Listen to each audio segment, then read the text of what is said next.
بارگاہ غوثیت مآب میں عرض کرتے ہیں وَرَفَعْنَا لَكَ ذِكْرَكَ کا ہے سایہ تجھ پر وَرَفَعْنَا لَكَ ذِكْرَكَ کا ہے سایہ تجھ پر بولے والا ہے تیرا ذکر ہے اونچا تیرا بولے والا ہے تیرا ذکر ہے اونچا تیرا صلو علی الحبیب صلی اللہ تعالی علی محمد توبوا الی اللہ صلو علی الحبیب صلی اللہ تعالی علی محمد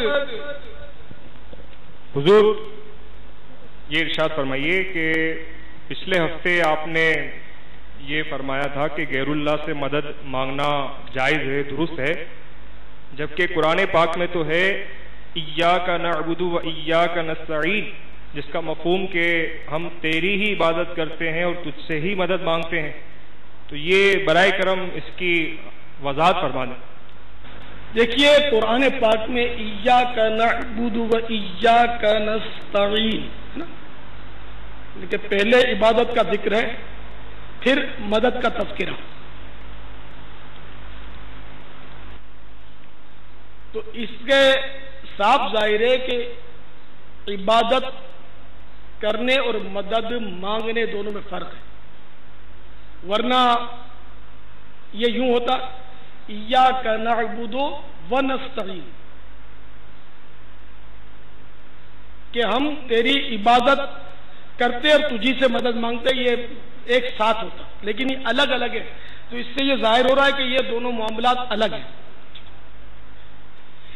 تو صرف ایک آیت کے ہم تجھی سے مدد مانگتے ہیں، ایاک نستعین کے معنی واقعی یہی ہوتے ہیں، لیکن اس کے جو معنی آپ نے سمجھے یہ یوں درست نہیں ہے کہ دوسروں کی مدد کی اس میں نفی نہیں، ایاک نستعین تجھی سے مدد مانگتے ہیں، اب اس کا مطلب ہے کہ ہم کسی سے بھی مدد نہیں مانگ سکتے، اگر یہ معنی لیا جائے تو بہت حرج واقع ہو جائے گا۔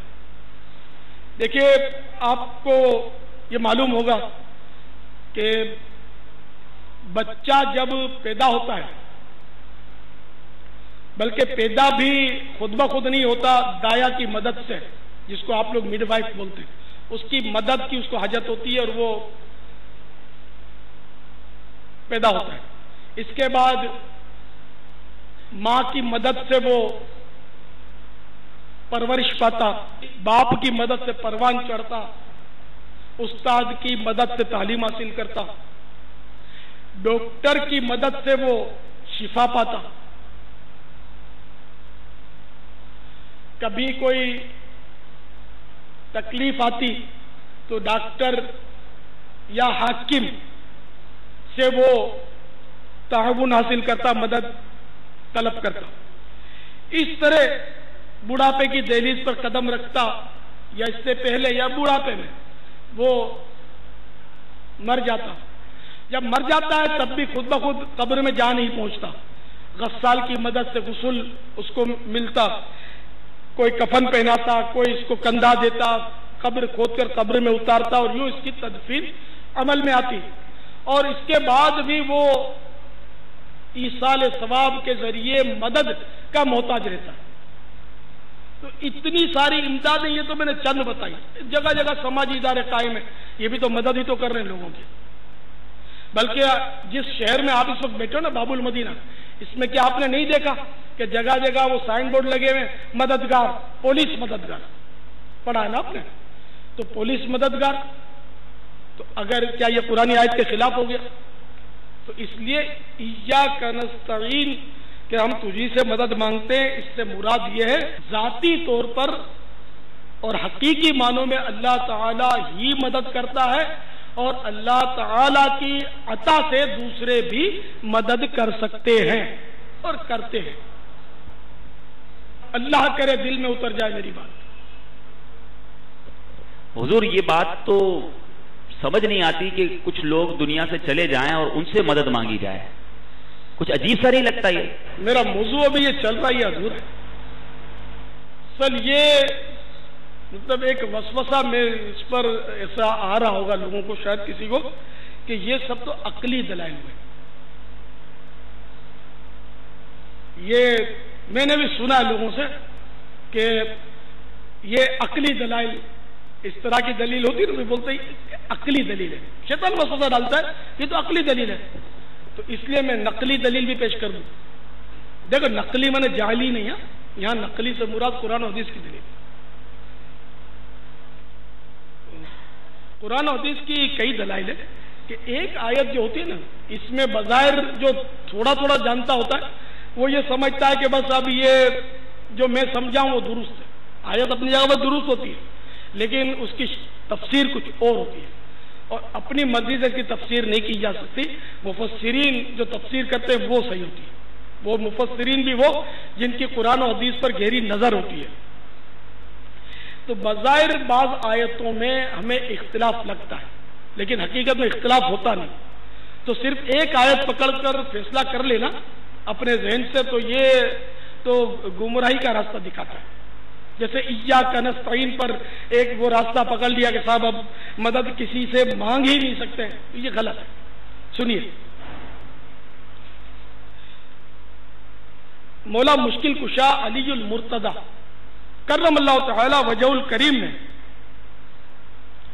کسی قضیے کو چکانے کے لیے کسی کو حکم بنایا، فیصلہ کرنے کے لیے. حکم یعنی منصف، جج جس کو اپنے بولتے ہیں حکم. تو ایک نے جج بنایا کہ وہ اس کا فیصلہ کر دے. تو خارجی جو تھے، خارجی فرقہ ہمارے وجود میں آ چکا تھا. تو خارجی بولے کہ قرآن پاک میں تو ان الحکم الا للہ، یہ آیت قرآن پاک میں 3 جگہ پر ہے. پارہ 7 سورۃ الانعام آیت نمبر 57، پارہ 12 سورہ یوسف آیت نمبر 40 اور سورہ یوسف میں 67 پر 3 جگہ یہ آیت ہے. تو انہوں نے اپنے طور پر ایک مفہوم اس کا ذہن میں بٹھا لیا، جیسے ایاک نستعین پڑھ کر کسی نے بٹھا لیا کہ اللہ کے سوا کسی کی مدد مانگ ہی نہیں سکتے. تو اس نے بٹھا لیا ان لوگوں نے کہ اللہ کے سوا کوئی حکم ہے ہی نہیں، کسی کا حکم چلتا ہی نہیں، کوئی حکم کر ہی نہیں سکتا. ان الحکم الا للہ قرآن پاک میں ترجمہ کنز ایمان، حکم نہیں مگر اللہ کا. تو یہاں بھی مراد یہی ہے کہ ذاتی طور پر اور حقیقی معنوں میں اللہ تعالی کا ہی حکم ہے اور وہی حکم ہے. حقیقی معنوں میں فیصلہ کرنے والا وہی ہے. تو خارجیوں نے بس اس ایک آیت کو تھام لیا تھا اور گمراہ ہو گئے. اور قرآن پاک میں ہے بھی ویسے کہ قرآن پاک ہی کے بارے میں یضل بہ کثیرا ویہدی بہ کثیرا، اللہ بہتےروں کو اسی سے گمراہ کرتا ہے اور بہتےروں کو ہدایت فرماتا ہے. تو قرآن کی آیتوں کے ذریعے بھی کچھ لوگ گمراہ ہو جاتے ہیں. وہ اسی کی مثال ہے کہ ایاک نستعین کو پیش نظر صرف رکھ کر اس کے معنی اپنے ذہن سے شیطانی وسوسوں میں لے کر بعض لوگ گمراہ ہو جاتے ہیں. تو خیر وہ خارجی یوں گمراہ ہو گئے تھے. ان الحکم الا للہ کہ اللہ کے سوا کوئی حکم ہی نہیں. وہ صرف یہ سمجھے کہ اللہ تعالیٰ کسی کو حکم دینے کا اب اختیار ہی نہیں دیتا. چنانچہ انہوں نے مولا مشکل کشا اور صحابہ کرام علیہ رضوان کو شرک کا فتویٰ لگا دیا کہ یہ لوگ مشرک ہو گئے کہ اس آیت کے خلاف یہ لوگ کر رہے ہیں کہ دوسرے کو حکم بنا رہے ہیں. معاذ اللہ. اب جناب والا حضرت سیدنا عبداللہ بن عباس رضی اللہ تعالی عنہما خارجیوں کے پاس تشریف لے گئے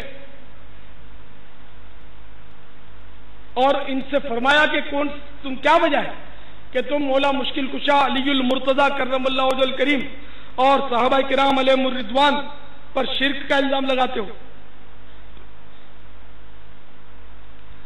تو خارجی، یہ آپ کو بتا دوں خارجی جو تھے یہ بڑے پرہیزگار لوگ تھے، کلمہ بھی پڑھتے تھے